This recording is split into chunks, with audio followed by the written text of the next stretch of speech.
বৈষম্য কঠিন অনুশাসন ধৈর্যের সর্বংসহা পৃথিবী ধর্ম ও ন্যায়ের প্রতিচ্ছবি। ফ্রেন্ডস, শুভ দীপাবলির প্রীতি ও শুভেচ্ছা আপনাদের সবাইকে। আমি শান্তনু, তো আপনাদের জন্য আরও একটি নতুন ব্লগ ভিডিও নিয়ে চলে এসেছি। নৈহাটি স্টেশনের 1 নম্বর প্ল্যাটফর্ম দিয়ে বেরিয়ে আপনারা বাঁশের ব্যারিকেড দেখতে পাচ্ছেন। এই ব্যারিকেড ধরে বাঁ দিক দিয়ে সোজা চলে যাবেন, গিয়ে ওই দিক দিয়ে রাউন্ড মেরে মায়ের মন্দিরে আসতে হবে। তো অনেকে ভাবছে যে বাঁশের ব্যারিকেড টপকিয়ে এদিকে চলে যাব, কিন্তু গেলেও হবে না। আমরা গিয়েছিলাম, আবার পুনরায় ফিরে আসতে হয়েছিল, ওর জন্য এই ইনফরমেশানটা দিয়ে দিলাম। প্রতিবারের মতো এবছরও বড় মা আমাদের শিখিয়ে গেলেন একতা, ভক্তি আর ভালোবাসার আসল শক্তি।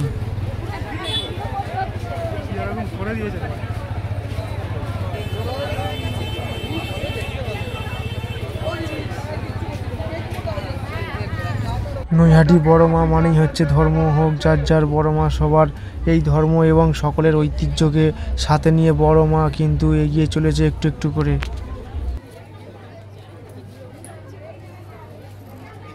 আজ মঙ্গলবার আমি চলে এসেছি, তো যারা ভাবছেন আসবো তারা চলে আসুন অবশ্যই মায়ের কাছে, কেননা মা আপনার মনের ইচ্ছা অবশ্যই পূরণ করবে।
ডালা কত করে? 50 টাকা।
এখানে কিন্তু এলইডি স্ক্রিনে মাকে দেখানো হচ্ছে সমস্ত কিছু।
তো আপনাদের চেষ্টা করি যতটা পেরেছি দেখানোর। তো ভিডিওটি এখানেই শেষ করছি, কেমন লাগলো জানাবেন।